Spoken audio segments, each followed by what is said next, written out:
You don't need the money anyway, Margaret said, her voice smooth and dismissive, the same tone she had used for as long as Emma could remember.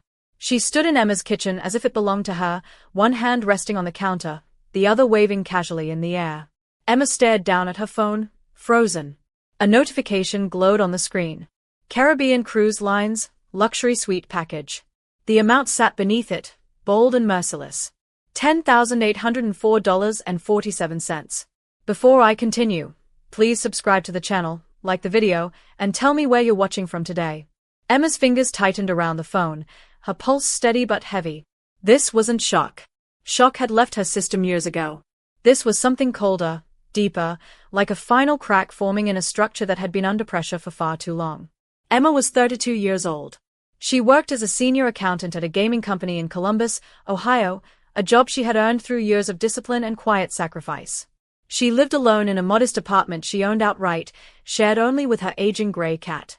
5 years earlier, she had purchased a second property, a 3-bedroom house in a quiet neighborhood, as an investment. That house had never generated income. Instead, it had become her family's home. Margaret, Thomas, and Emma's younger sister Lily had lived there rent-free for 3 years. Emma paid the taxes, the insurance, and most of the utilities. She had never asked for gratitude. She had never asked for rent. She had only asked, silently, for respect. Lily has been under so much stress, Margaret continued, settling into one of the dining chairs like she intended to stay all afternoon. She needed this vacation. You know how hard the breakup was. Emma lifted her eyes slowly. The breakup. Lily's 6-month relationship had ended when her boyfriend suggested she consider getting a job. That had been 3 months ago. Apparently, the emotional recovery required a luxury cruise. You used my credit card without asking, Emma said carefully. That's fraud. Margaret laughed, actually laughed, like Emma had made a joke. Don't be dramatic. We're family. We share things. Besides, your father and I are going too. We deserve a break. Emma took a slow breath. I can't afford this right now, she said. I have bills. Margaret's expression hardened instantly. You own 2 houses. You sit at a computer all day making good money. Meanwhile, your father's back is ruined, and I hold this family together. We sacrificed everything for you girls. The words landed with practiced precision. They always had. This time, though, something didn't settle the way it used to. Emma looked at her mother and felt a strange calm replace the familiar guilt. When does the cruise leave? She asked. Margaret smiled, mistaking the question for surrender. Saturday morning. 12 days. It's going to be wonderful. Enjoy it, Emma said quietly. Margaret reached across the table and patted her hand. I knew you'd understand. You've always been the responsible one. Emma watched her mother leave, purse swinging, confidence unshaken. The door closed. The apartment went silent. Emma looked back at her phone. The charge wasn't just money. It was 3 years of unpaid housing. Dozens of quiet transfers. Endless sacrifices. She opened her laptop and clicked a real estate bookmark she had saved months earlier and never touched. The house on Maple Drive. Her house. The one they treated as theirs. For the first time, she didn't feel fear. The pattern had started long before the cruise. If Emma was honest, it had been there for as long as she could remember. As a child, she had been praised for being easy, reliable, and independent. She didn't need much, didn't complain, didn't cause trouble. Lily, 4 years younger, was different. She was delicate, emotional, and endlessly protected. When Lily wanted dance lessons, Emma gave up her spot in the school band so the money could be redirected. When Lily needed a car at 18, Emma's college fund quietly shrank. No one announced these sacrifices. They were simply expected. Emma learned early that love in her family was earned through compliance, not care. You've always had it easier, Margaret would say whenever Emma tried to speak up. Things come naturally to you. Lily has to work twice as hard. Emma believed it for years. She told herself her success was luck, not effort. She worked 2 jobs through college, paid her own tuition, and moved out as soon as she could afford it. Lily dropped out of community college after 1 semester, overwhelmed by pressure. By then, Emma was already supporting herself fully. Somehow, that made her the selfish one when she wasn't available to help with chores or errands. The story was always the same. Emma succeeded, so she owed. Lily struggled, so she was excused. The house on Maple Drive had been meant to change Emma's future. She bought it at 27, proud and exhausted, using savings she had built since her first job at 15. It was supposed to be a rental, a safety net. Then Thomas hurt his back. Just temporary, Margaret had promised over the phone. 6 months, maybe a year. 3 years passed. Thomas went to 2 doctor's appointments and stopped trying to work. Margaret quit her part-time job, saying she was too tired. Lily moved back in after another failed relationship and never left. Emma paid for everything. Repairs. Utilities. Insurance. She stopped counting the money somewhere around $40,000. Small betrayals piled up quietly. Social media photos of fancy dinners posted days after Margaret claimed they couldn't afford groceries. New clothes Lily showed off while saying she couldn't find work. Thomas complaining of boredom while refusing remote jobs. One Thanksgiving, Emma called hoping they might spend the holiday together. "We can't afford the gas," Margaret said. Emma offered to bring the meal herself. "Oh no," Margaret replied. Lily already made plans. "We're going to that Italian place downtown." Emma ate takeout alone that night, telling herself families were complicated and she was lucky to be able to help. Now, sitting alone with the cruise charge glowing on her screen, those excuses collapsed. They hadn't asked. They hadn't borrowed. They had taken. Margaret's smirk replayed in Emma's mind, sharp and certain. 12 days at sea, unreachable. Emma opened her banking app and scrolled through years of transfers, repairs, and payments. Then she opened another tab and typed in the address of a real estate agent she trusted. The house was worth nearly $300,000 in the current market. Her phone buzzed with a photo notification. Margaret, Thomas, and Lily on a ship's deck, champagne glasses raised. Family vacation at last. Emma stared at the picture until the decision settled completely. Emma studied the photo longer than she expected to. Margaret wore a bright sundress Emma had never seen before. Thomas stood straight, smiling easily, his back pain apparently forgotten. Lily leaned against the railing, skin glowing, hair perfectly styled. They looked carefree. Happy. And Emma wasn't in the frame, not even an afterthought. She hadn't been invited. Not that she could have gone, not that she would have asked, but the exclusion still stung. That was when clarity finally arrived, sharp and undeniable. Her family didn't see her as a person. They saw her as a resource. And resources were meant to be used, not included. That evening, Emma opened a spreadsheet and did something she had avoided for years. She calculated everything. Not estimates. Not guesses. Real numbers pulled from statements and records. Utilities. Repairs. Emergency transfers. Gifts never returned. The total came to $73,000. Emma leaned back in her chair, stunned by the weight of it. That money could have funded her retirement, her travel dreams, her future. Instead, it had vanished into a family that treated her generosity like entitlement. The cruise wasn't the betrayal.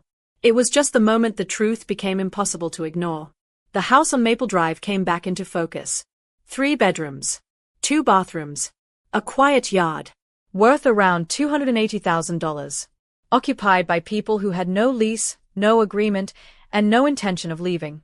Emma realized something else then. They were gone for 12 days. Unreachable. No calls. No interference. She picked up her phone and scrolled to a familiar contact. Karen, the real estate agent who had helped her buy both properties. Emma hesitated only a moment before pressing call. "Emma," Karen said warmly. "What can I do for you?"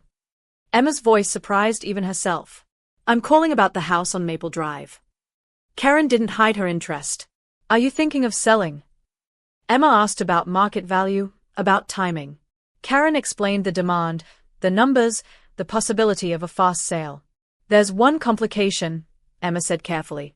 "The house is occupied by family. No lease." Karen went quiet for a moment. Then her tone shifted into something calm and professional. "Legally, they are occupants at will. You can sell. The new owner would handle notice." Emma swallowed. What if the sale closed while they were out of town? Karen exhaled slowly. "It's possible, especially with a cash investor. Are you sure you want to do this?" Emma thought of the cruise charge. The smirk. The $73,000. The residency form she hadn't seen yet but somehow already sensed was coming. "Yes," she said. "I'm sure." Karen promised to make calls. When the line went dead, Emma sat in silence. This decision would change everything. There would be no going back. Her family would hate her. But as the fear rose, something stronger met it. Relief. For the first time, she wasn't asking permission. She wasn't explaining. She wasn't paying to be loved. She was choosing herself, and that choice, once made, felt irreversible. Karen called the next morning with a calm, decisive tone. She had spoken to several investors overnight and found one who fit exactly what Emma needed. His name was Mark, a cash buyer who specialized in fast closings and occupied properties. He offered $265,000, no contingencies, and a 7-day close. The price was slightly below market, but speed was the advantage. Emma didn't hesitate. After years of being drained, certainty mattered more than perfection. They met later that day at a quiet coffee shop. Karen explained the process carefully, outlining the legal steps and the risks. Selling a home occupied by family was emotionally difficult, she said, but legally straightforward. Emma listened, asked practical questions, and felt something settle inside her. This was not anger pushing her forward. It was exhaustion. When Karen asked if she wanted to proceed, Emma said yes without wavering. The decision felt final the moment she spoke it. 3 days later, the sale was completed. Mark's legal team worked efficiently, impersonal and fast. Emma reviewed the documents, approved them electronically during her lunch break, and returned to work as if nothing unusual had happened. By that evening, the funds were pending transfer.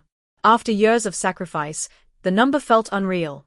What surprised her most was not relief, but calm. The hardest part had already passed. Mark acted immediately.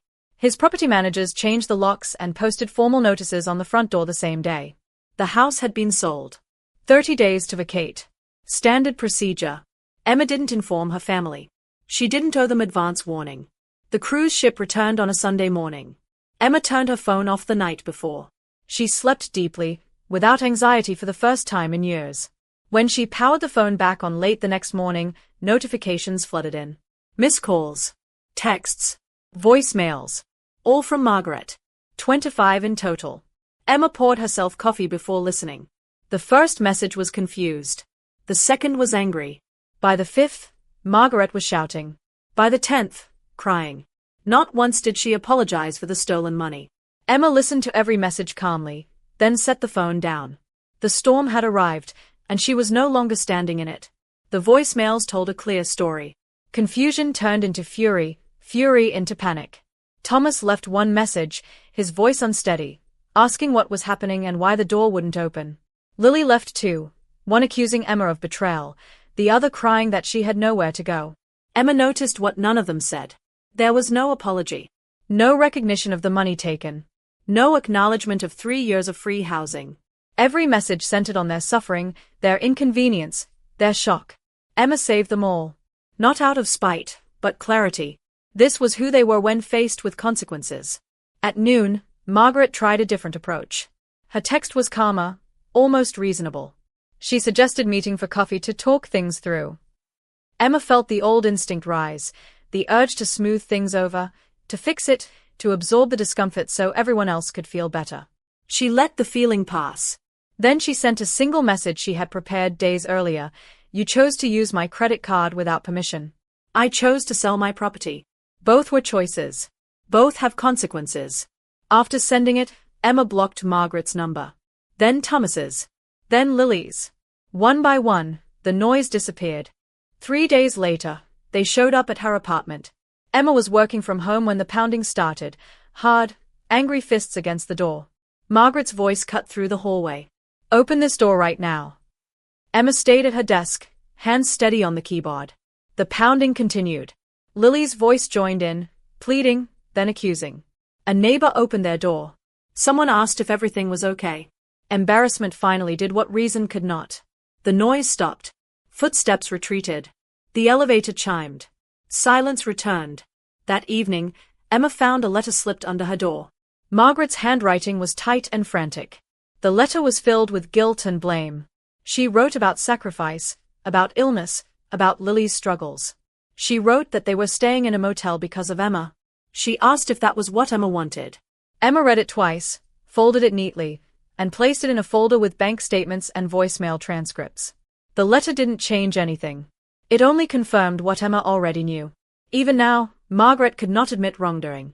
She could only demand forgiveness. The following weeks were quieter than Emma expected. A lawyer's letter arrived, threatening legal action. Emma forwarded it to her own attorney, who dismissed it easily. "They have no case," she said. And they didn't. No lawsuit followed. Life settled into something new. Emma began therapy, learning to name what she had lived through: financial and emotional abuse. She reconnected with friends. She planned her own future without factoring in anyone else's needs. The guilt still surfaced sometimes, but it grew weaker each day. In its place was something steadier: freedom. Months passed. Emma learned through distant relatives that her parents had found a small apartment in a rougher part of town. Thomas had finally applied for disability benefits. Lily moved in with a new boyfriend, a temporary solution that mirrored every choice she had ever made. Emma felt no satisfaction in their struggles, only distance. Their lives were no longer hers to manage. For the first time, their problems existed without reaching for her wallet or her time. Emma's life changed quietly. The money from the house sale was invested carefully, growing instead of disappearing. She took her first real vacation alone, hiking mountain trails and sleeping without guilt or interruption. Therapy helped her understand that she had never been too strong or too lucky. She had simply been convenient. And convenience had been mistaken for obligation. Margaret tried once more to reach her months later, sending an email filled with illness, regret, and urgency. Emma read it carefully, searching for an apology. There was none. Only blame dressed as sorrow. She deleted the message without replying. Some relationships could not be repaired because they were never built on respect. Looking back, Emma understood that selling the house had never been about revenge. It had been about reclaiming a life slowly taken from her. They called it betrayal. She called it survival. And for the first time, her future belonged entirely to her.